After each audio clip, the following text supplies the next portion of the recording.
So, hello everyone, and good morning, good afternoon, based depending on where you are.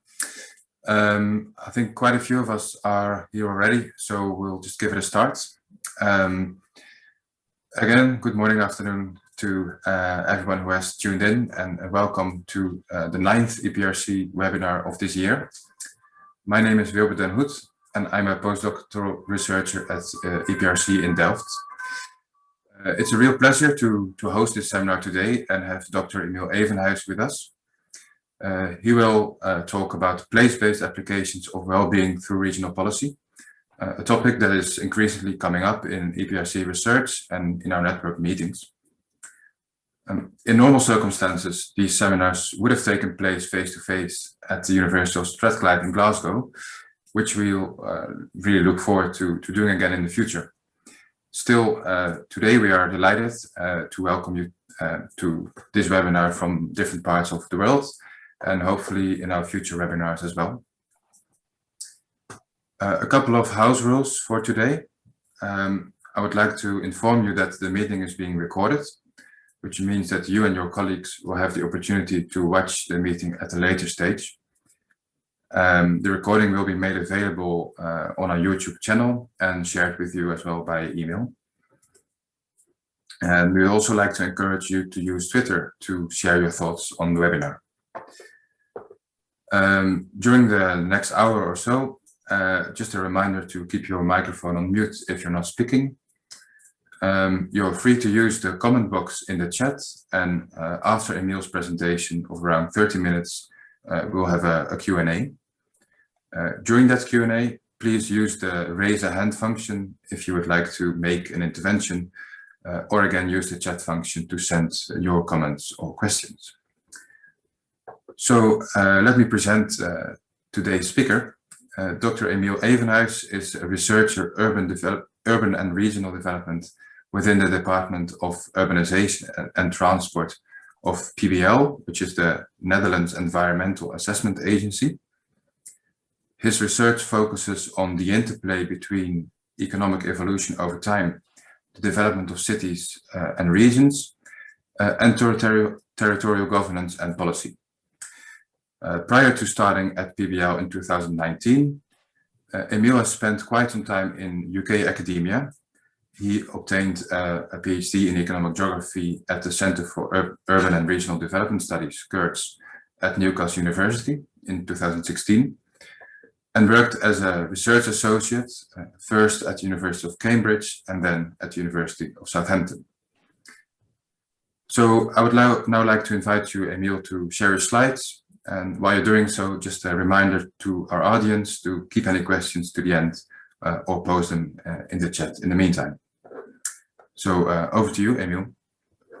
Yes, thank you. Yeah. Right, I'll share my screen. So hopefully you can see my slides now, yeah? Yeah, all good. All right, very good. Well, thank you very much for this introduction, Wilbert. We actually know each other from Newcastle University, where we did our PhD together, or at least in overlapping time periods. And then we also live in the same city now, and about, yeah, maybe it's 1,000 meters or so, I think. Anyway, yeah, so let me first briefly introduce the institute I'm working for. So the Planbureau voor de Leefomgeving in Dutch, the Netherlands Environmental Assessment Agency. So it's something between a research institute and a think tank, I would say. So it's described as the National Institute for strategic policy analysis in the fields of environment, nature, and spatial policy, spatial planning. So it's part of the central government here. It's independent, and the main mission is to contribute to improving the quality of political and administrative decision making. So all research has to be policy relevant. But it sort of gained, I guess, I would say, influence because the Netherlands is increasingly sort of confronted with constraints in terms of the environment. Anyway, so it's now quite big. It's grown considerably. It's 230 staff, and these are the different departments. And I'm at the Department of Urbanization and Transport. And within that, there's different units, and I'm in the spatial economy unit.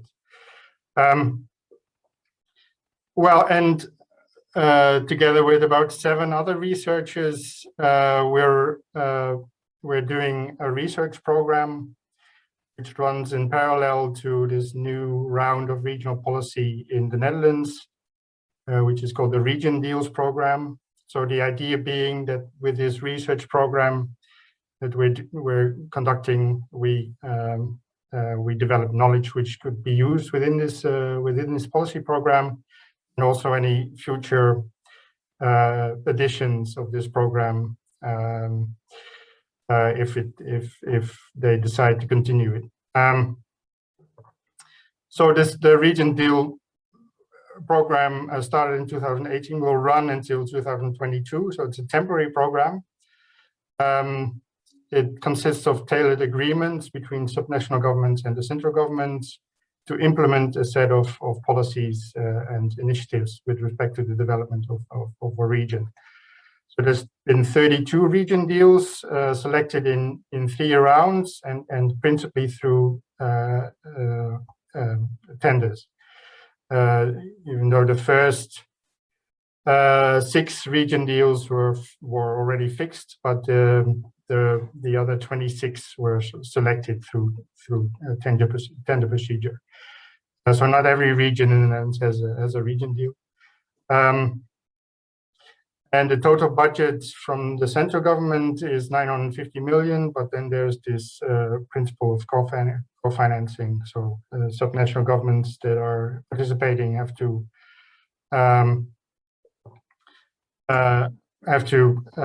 put in at least another 50%. So it's a temporary program, and it's also an experimental program in the sense that it's tied to this new objective of well-being, sustainable well-being, actually, brede welvaart in Dutch. And it's also a place-based form of regional policy, which is also new in the Dutch context.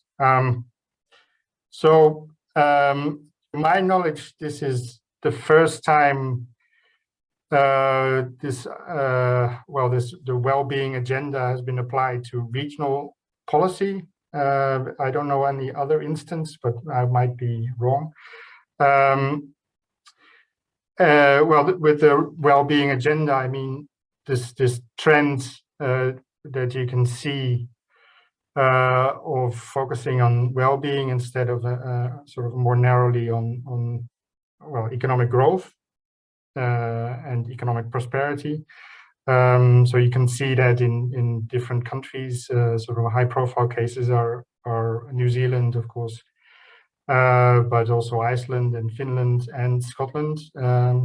So you might have some experience with that yourself as well, if you're living in Glasgow or in Scotland.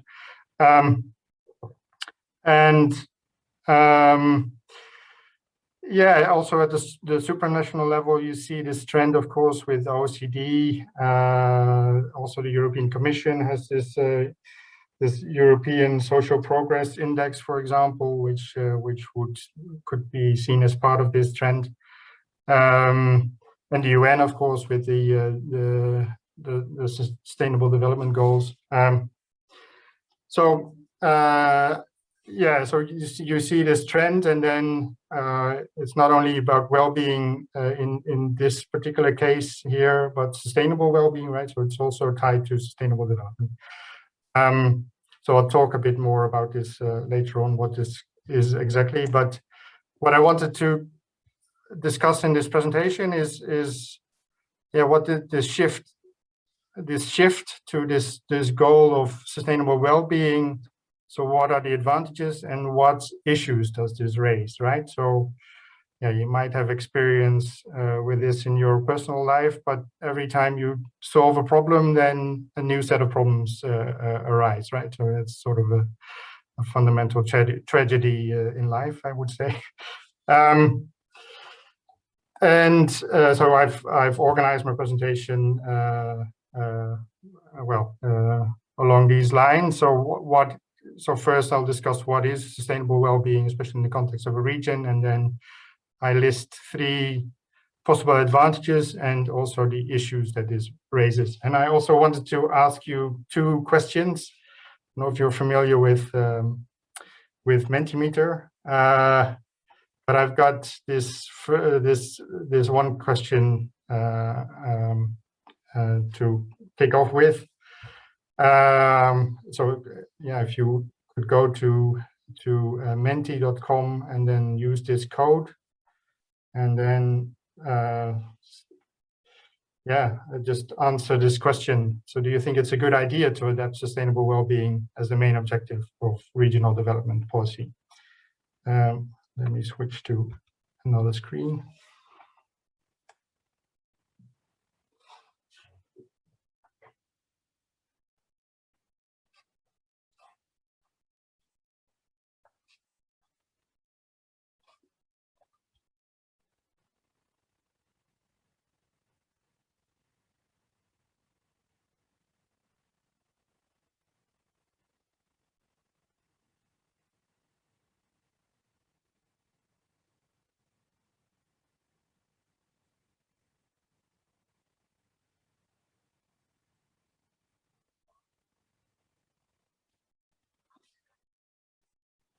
So overall, quite a favorable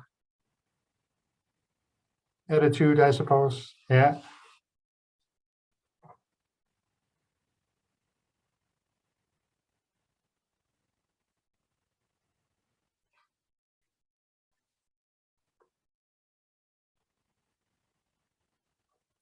Yeah, very good. Yeah, sort of what I expected.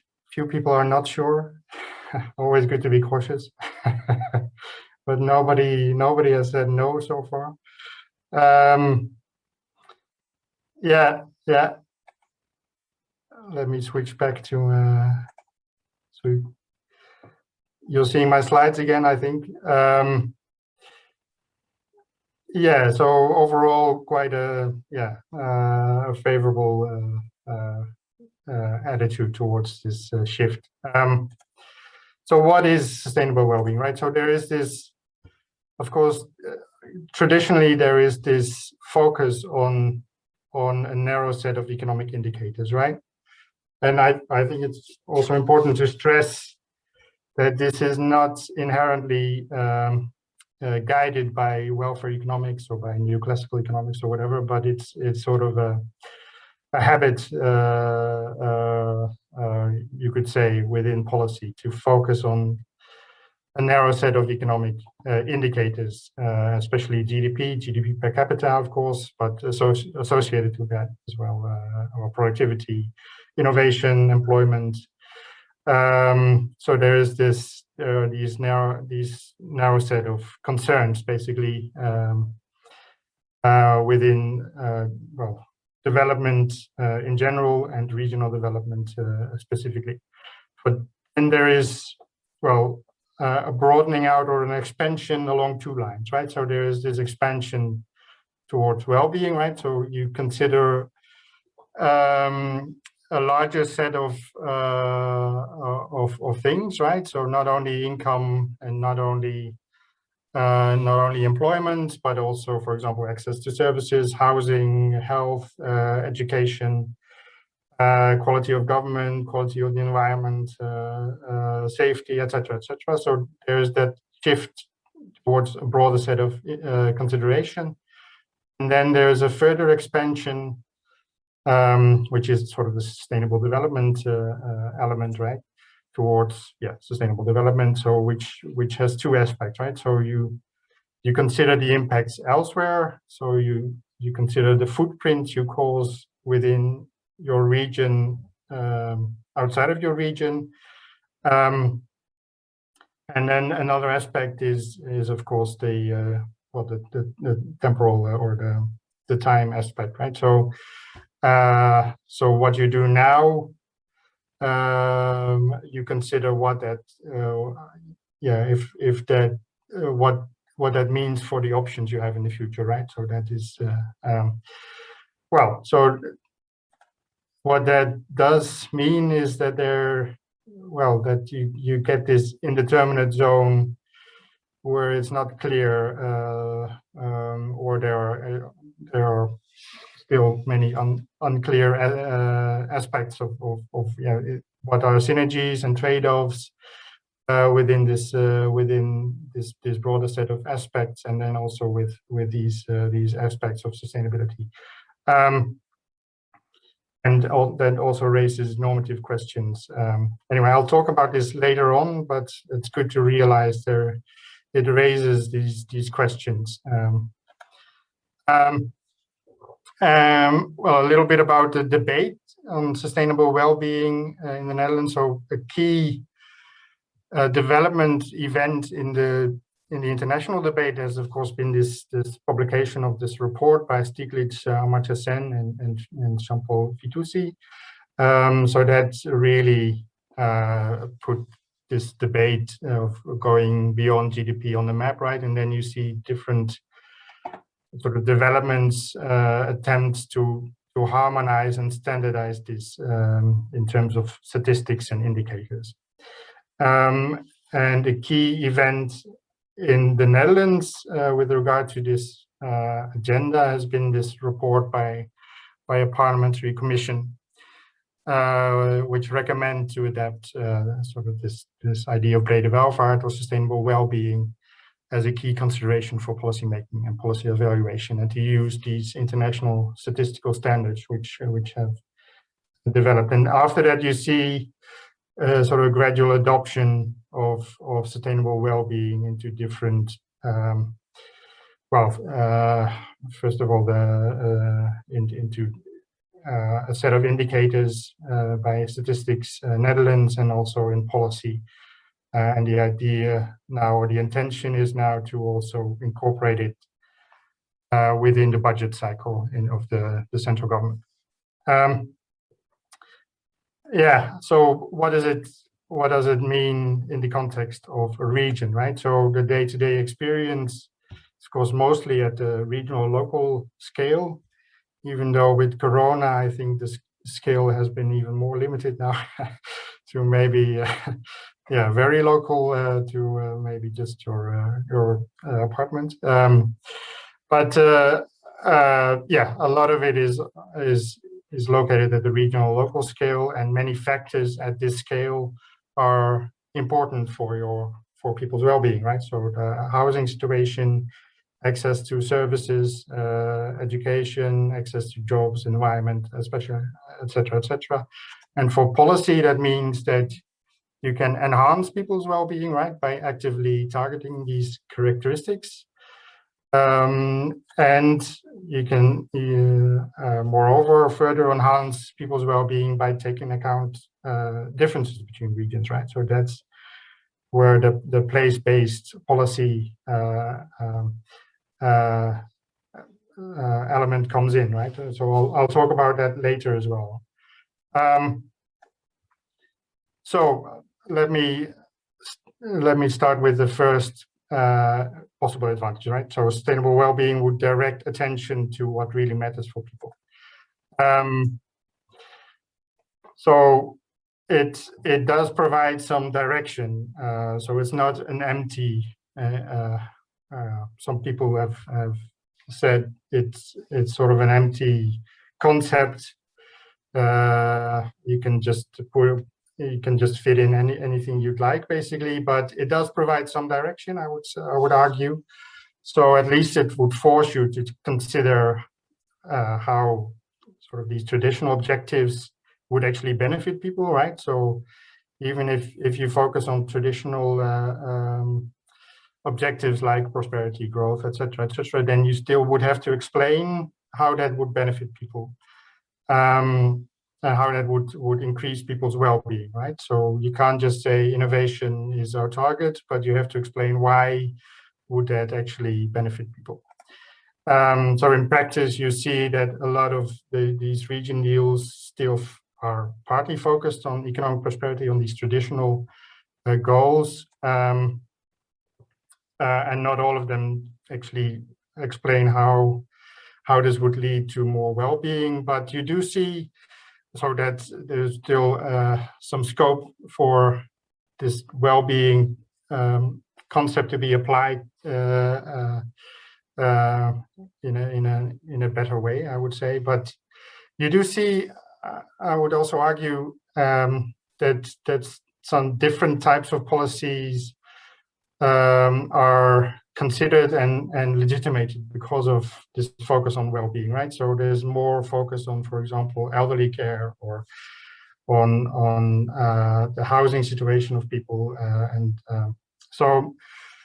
yeah, it's sort of a mixed bag, I would say, and that also goes for the sustainable development part of sustainable well-being. So a lot of these region deals. So because of this focus on sustainable development, you can't have policies which would have detrimental effects elsewhere or later, right? So that at least would be precluded. But in practice, you see that these region deals are quite forward-looking. So they consider the long-term development of a region, not just within this time period of 4 to 7 years, but beyond that, far beyond that. And a lot of them actually also contain initiatives to facilitate sustainability transitions. But on the flip side, there's not any assessment in these deals of any of the potential effects elsewhere or later, right? So there's not a systematic exploration of that, let alone any policy objectives which would directly target this. So the issue this raises is, and I already touched on this, is this indeterminate zone, right? So and that has two elements. So one is, what can you do here, right? So there are there are synergies, but also trade-offs between different aspects of well-being and between well-being in the present and in your region, and then well-being elsewhere and at a later moment of time, right? So there's that issue, and then there's normative questions about priorities this raises, right? So in an ideal world, you'd have this, right, where you would just have synergies between all these things, and you could indeed have inclusive growth. You could have economic growth, which is inclusive. So also the social aspects would benefit from this, which would be green. So it would be sustainable. And then between social and ecological, between the social and ecological aspects of well-being, there would also be synergies, right? In an ideal world, you would have this, and you would just, and in an even more ideal world, you just optimize on one thing, and you wouldn't have to consider any choices and trade-offs. But that's not the reality, right? So there's all these trade-offs in real life. So if you pursue economic growth, it might be to the detriment of ecological aspects, right? And it might be at the expense of social aspects, so leisure time, for example, or health.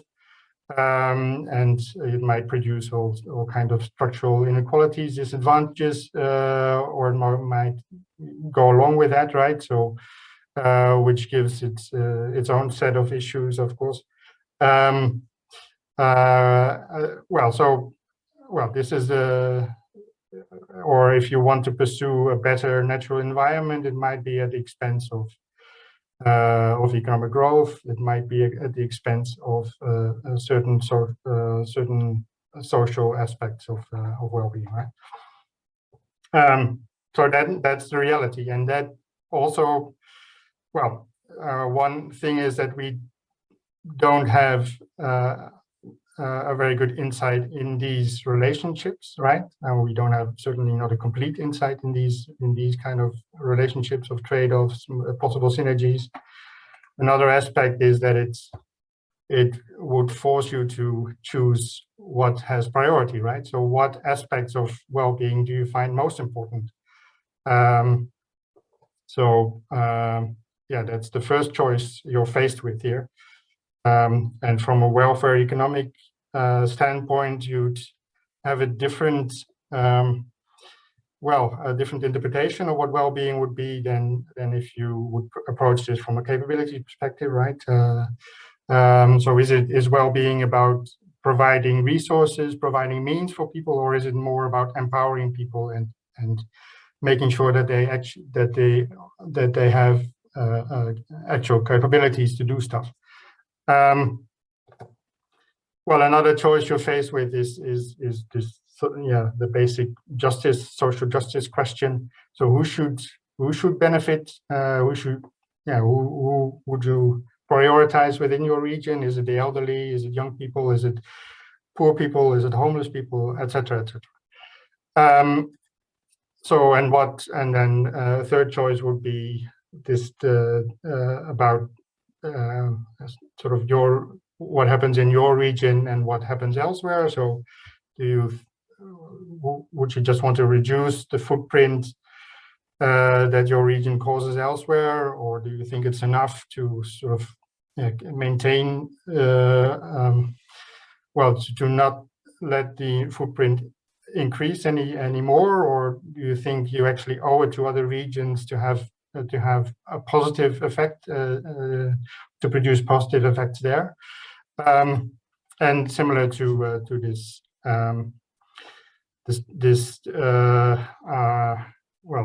other aspect of sustainability, which is between now versus later, right? So what do you think you owe later generations, right? So how also there you can have different normative positions. So the second advantage I wanted to talk about is that it increases the scope for place-based policies. So also with traditional regional policy focused on economic prosperity, right? In a narrow sense, you can, of course, take into account contextual factors. So differences between regions, for example, because they're more urbanized or more rural, or because they have a different education profile, skill profile, or because they have a different economic structure, different set of institutions. But I think with this shift to sustainable well-being, you can have more variation also in the challenges you address with your policies. So it's not just about, for example, innovation or productivity or economic growth, but it could be a wider set of problems or potentials that you address, right? And also in accordance to differences in preferences and needs of the people in your region. So yeah, that creates a sort of additional scope for place-based, or at least place-sensitive. So it doesn't necessarily have to be place-based in the sense that it doesn't have to necessarily come from the region itself, but it would at least be place-sensitive in the sense that it takes the particular characteristics of a region into account, right? And that's what you see in the region deals as well. So there's these different challenges that these region deals focus on, right? So a lot of them still have an economic element, which I already referred to, but it does vary somewhat between sort of structural improvement, addressing socioeconomic disadvantages, and realizing growth potential. But then you also see that it's often, these socioeconomic disadvantages, addressing these that also has a strong sort of social agenda normally, and it also often goes with the improvement of the physical environment. So there is an expansion of the set of policies here, right? And there is a variation according to what the problems of the region, and perhaps also in accordance to the wishes of the population of these regions. But the issue this raises is that you also need to consider the pattern that might emerge between these regions, right? So what kind of effects do these policies have for the development of other regions, right? So you could also the national government would need to be mindful of policy competition between regions, and well, that in certain investment flows or migration patterns towards one region go at the expense of other regions, right? That might happen. And furthermore, you also would have to keep an eye on the emerging pattern between the regions, right? So it could be that certain regions, if you do this for a longer time period, that certain regions sort of specialize as just great places to live in relatively quiet environment without many options for employment or without a lot of sort of economic dynamism, and then other regions more specialize as dynamic, as really dynamic places. And well, one option to address this would be to really target particular types of regions to improve sustainable well-being, right? So regions with particular problems where well-being and sustainability is a real problem based on sort of objective indicators. But well, in the Region Deal program, as it has been implemented, so these considerations have not really been given much attention, right?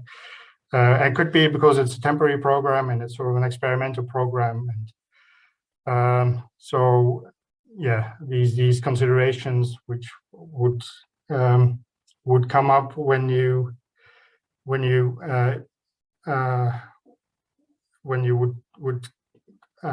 do this for the long term, for a longer time period, haven't really they haven't really take those into consideration. Yeah. All right, now the third advantage. So what is the time now? All right, so I should wrap up in about 5 minutes, I think. Yeah, that would be great. Yeah. So this shift towards sustainable well-being, to this new objective, also means a shift to a sort of more purpose-oriented approach, right? Instead of a task-oriented approach. So when you just focus on economic growth or economic prosperity, you'd organize your policies along sectoral lines, right? So you'd have dedicated institutions and departments which would take care of economic development, and then you'd have other departments, institutions for healthcare or for education, for infrastructure, mobility, etc., etc. But this sort of pushes you towards a more purpose-oriented approach, right? Where the purpose of improving sustainable well-being and how that translates to your region, right, is a challenge for everyone, which is concerned with your region.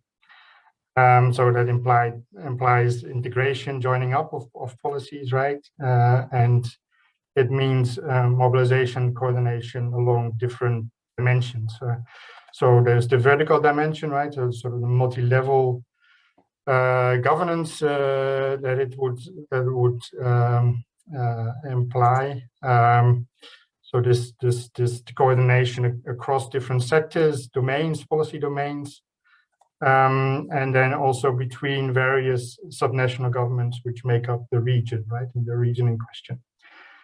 So that is, of course, nice in theory, but this is incredibly hard in practice, right? So you still need to specify which layer of government is responsible for what. So who makes these choices, for example, which I mentioned before. So so at which layer is this being done, and then who is responsible for the execution, and who is responsible for the funding of these of policies. And also this organizational structure along sectors does have some beneficial effects as well, right? It does facilitate transparent and efficient execution of policies, but once you have this structure in place, it's very hard to then develop an integrated approach or making adjustments to this approach. Ideally, the administrative territorial unit would match the unit at which the problems are, right, and the potentials are, sort of the functional unit of. So that would be the ideal situation, and all these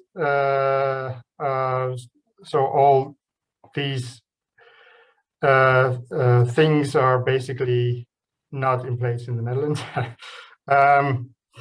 So you see all kinds of problems or issues arise here, right? So you try to fit in a place-based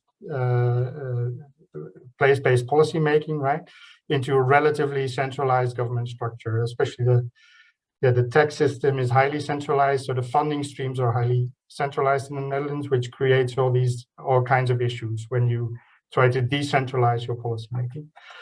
And then there's also in the Netherlands there's this tradition of quite strong policy silos, especially at the national level, at the central government level, similar to the UK, I would say. Also the territorial units. Well, in the most cases, in the case of the region deals,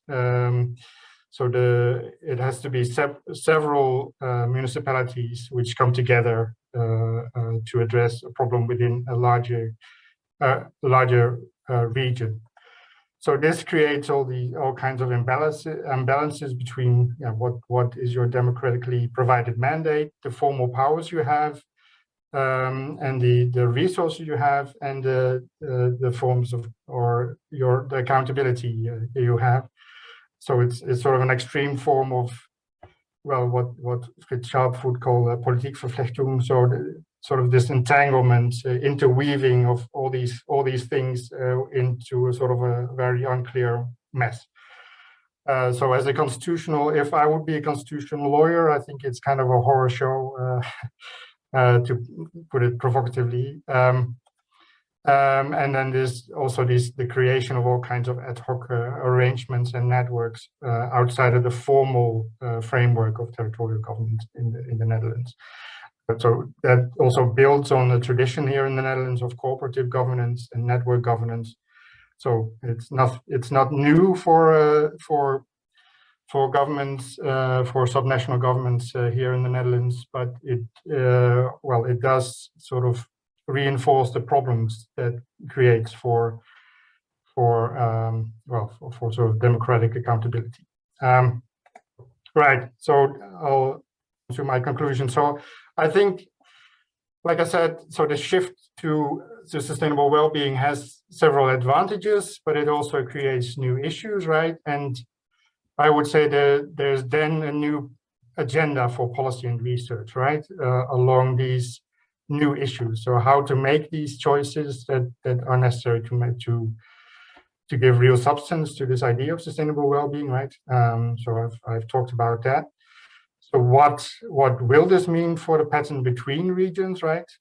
If you apply the idea of sustainable well-being through place-based policies, and how to fit this into a framework of territorial governance. So there might not be a big problem everywhere, but it is in the Netherlands for sure. Right, and I again wanted to ask you a question just to end. So to what extent do you think these three issues are a real problem, or could be a real problem. So if you could again go to Mentimeter, and this is then the final thing, and we can do Q&A and the discussion. So I think first I need to also, yeah. So if you could go to Mentimeter and choose to what extent you think these issues could indeed be a problem, or to what extent you think they're not a problem at all or a big problem. I think you can indicate it on a scale of from 1 to 5.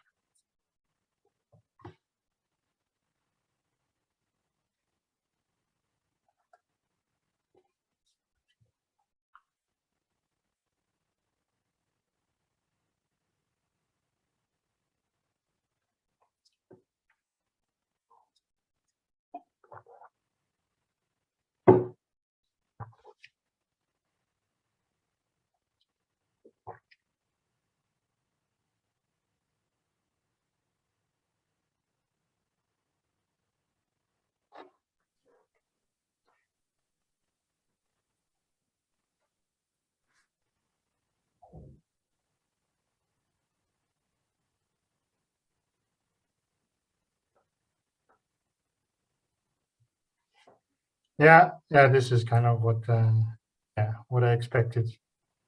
Maybe also because the way I framed the last issue, and it is really a big problem in the Netherlands, I would say. But yeah, it will be interesting to hear. Yeah, if it's a problem, if you think it would be a problem elsewhere as well. Yeah. Yeah, very good. So yeah, I think. Well, thanks very much for your attention, and I'll stop sharing, and we can have a discussion. Yeah, thank you very much. I think we can see each other again now. That's great, Emil. Thank you very much. It was also interesting to see the response to the last Mentimeter question. I'd be keen to hear if the responses were based on your take on the Dutch region deals, or on people's wider thinking also of the potential application in other places. I think during the presentation we already received a couple of questions by Brian and Susanna. Maybe I can start with Brian. You had a question about the degrowth principles and an example from Ayrshire. Yeah, happy to come in. So I work for Scottish Enterprise, which is the economic development agency for Scotland. I currently I was working down in the Ayrshire region for about 5 years through the implementation of the Ayrshire growth deal. So a very similar kind of practice. And again, this is something that's now at the point of implementation. And again, I think very much centered around the concept of community wealth building, so effectively trying to look at how we ensure that the wealth generated within an area is retained within that area. So looking at procurement practices, the role of anchor institutes, how land and assets is, I suppose, benefits the people within those specific geographies. So certainly kind of an area that's growing in interest, and offers a lot of kind of insight in terms of where we go with this. I think the sustainability angle is certainly one that's very much kind of relevant in today's situation.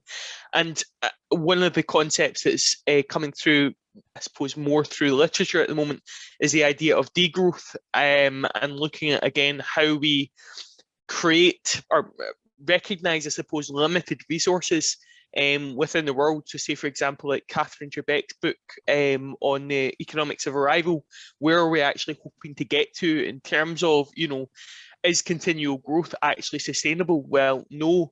So how do we kind of curtail some of that and ensure that there is, as I say, an element of kind of bringing the world into line with what the resources can actually provide? So it's more just, I suppose, is the sustainability kind of debate lined up with that kind of degrowth thinking at the moment? And are there other kind of models or policies which may inform where you go in the future with this?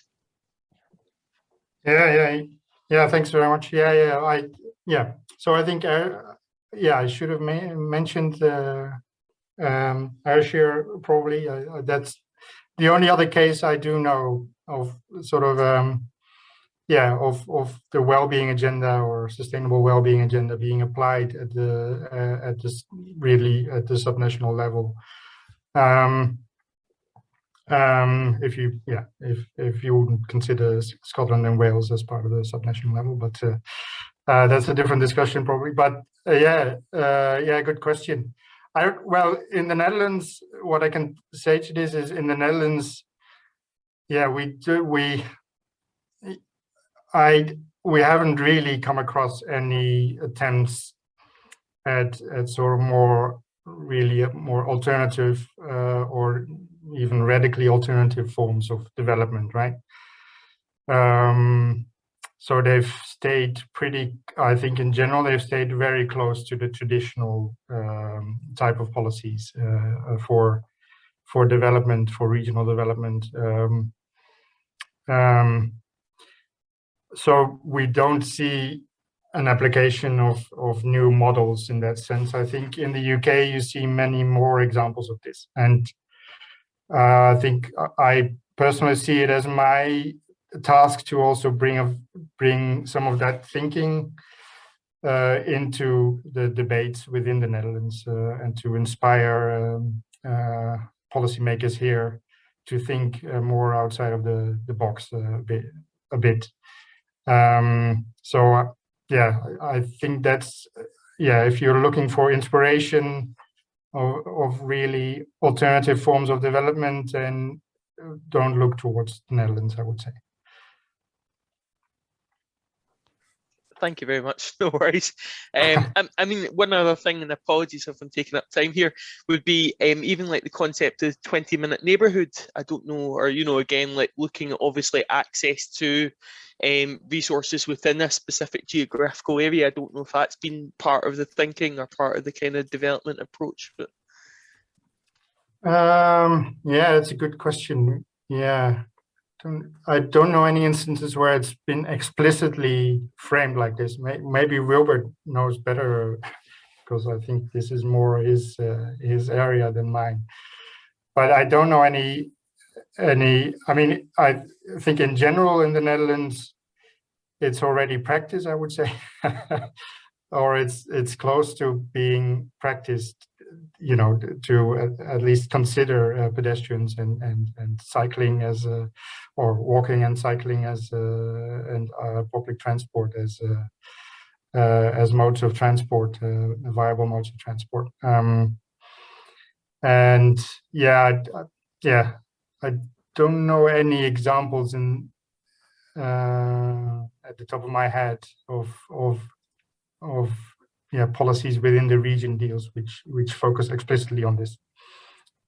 So again, sorry, I can't help you there, but I think it makes in the I think in having lived in the UK for about 9 years, I think it would definitely improve people's life a lot if you focus on these things. Thank you very much. Yeah, thank you, Brian and Emil. I think Susana Franco has a question as well. Would be good if you could ask it in person. Hi, I would also like to say hello to everyone, because this is the first time I joined the seminars. It was a colleague of mine who told me about it, and very interesting because it's very much in line with some of the research that we do. I work at Orchestra, the Basque Institute of Competitiveness, and we understand competitiveness as competitiveness for well-being. So those are topics that we have been working on. So I got, in fact, two questions. One, because I kind of work with indicators. So I was wondering whether when you assess these region deals, if you have a common set of indicators for all the regions. So we're measuring what the likely impact might be on well-being or on sustainable development. But if we're measuring different things in different regions, we might come with different consequences. But on the other hand, different regions might want to achieve different sets of outcomes in terms of well-being. So what's the stance on that? And the other is that my understanding was that I cannot remember which of the regions in the Netherlands, but when they set up the smart specialization strategy, they, even before this focus on well-being, they had set it in terms of, we want to prioritize areas that have a positive impact on well-being, and maybe not only well-being in the region, but also global challenges in the world, that is very much aligned with what you were saying about what's the impact on what's happening elsewhere with what we do. So I was wondering if this is something that is being considered, or if it's something that starts as something new and doesn't build on the previous policies. Yeah. So the first question, I think this is still a matter of discussion. So there is this regional monitor of sustainable well-being, or brede welvaart, by Statistics Netherlands, which has indicators at the sub-national level, and but it's kind of a dashboard approach, right? You do see, so there's been very little guidance from the ministry responsible for the regional program about what this sustainable well-being actually is. So there's so it's been left completely up to the regions that participate and that have been selected to give substance to it, right? And what tends to happen is that they develop their own set of indicators and their own monitor, reflecting also what for them are priority areas.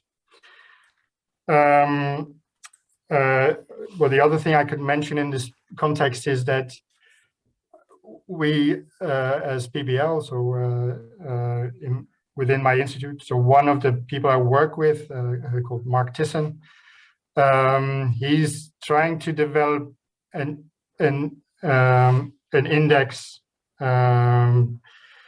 sort of an aggregation of the different well-being aspects. So it doesn't really contain any sustainability, the sustainability element, but the well-being index. And he's tried to do that in a very sophisticated way, which would enable you to assign weights to these different aspects in an empirically grounded way.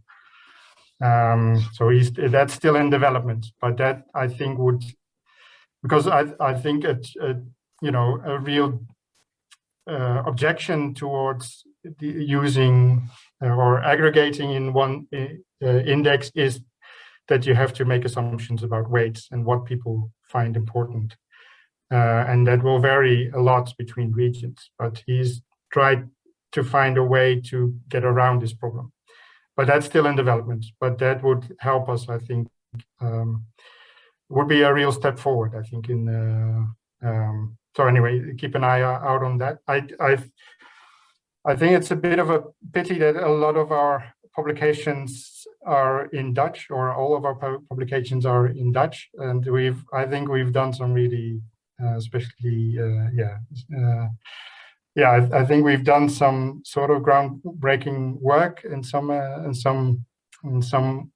sense, and well, hopefully we'll have some international publications as well. But so far, it's been mainly done in Dutch. So we can send the link along with the email after this session. But anyway, keep an eye out for also this new development. Your second question, is it? I think your question is basically, does it build on a long-term trend within the Netherlands? Well, there's certainly been, well, because I've lived in the UK for from 2011 2019. I might have missed some things in the Netherlands as well. But certainly at the national level, sustainable development and well-being has always been, well, on the agenda, and sort of rhetorically referred to a lot. At the regional level, I'm not quite sure. I wasn't aware of this region that tried to what you said, reduce its footprint outside of the region. So I can't really answer, but like I said, at the national level, yes, there is a continuation, I would say. Also intellectually, there's a continuation in the sense that there's been this tradition within economics here in the Netherlands, which really stresses the broadness of this idea of welfare. And always been frequent complaints about the narrowness with which it's being applied and the narrowness of GDP. So intellectually, there's been this tradition as well. So that's what I could say about this. Okay, thank you, Emil, and Susanna as well. I realize we're coming now close to the hour. Still, there are maybe some questions left. So if you have to leave at 12 or 1, depending on where you are, please feel free, no hard feelings. Maybe I can just quickly announce that in 2 weeks' time, we already have our next seminar with Alison Hunter and Marta Pilati from the European Policy Center, so not EPRC, but EPC, who will present on the regional implications of COVID. And yeah, please keep an eye out for our emails and also on our website for future events.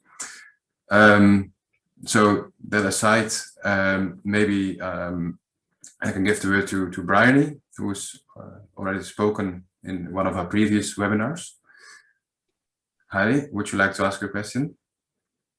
Well, I've been working, as you know, I've done some work on the Wellbeing of Future Generations Act in Wales, and I interviewed the Future Generations Commissioner, and it sort of stuck with me that one of the things that she said is, look, if I was trying to choose a precise term here, I wouldn't have chosen well-being.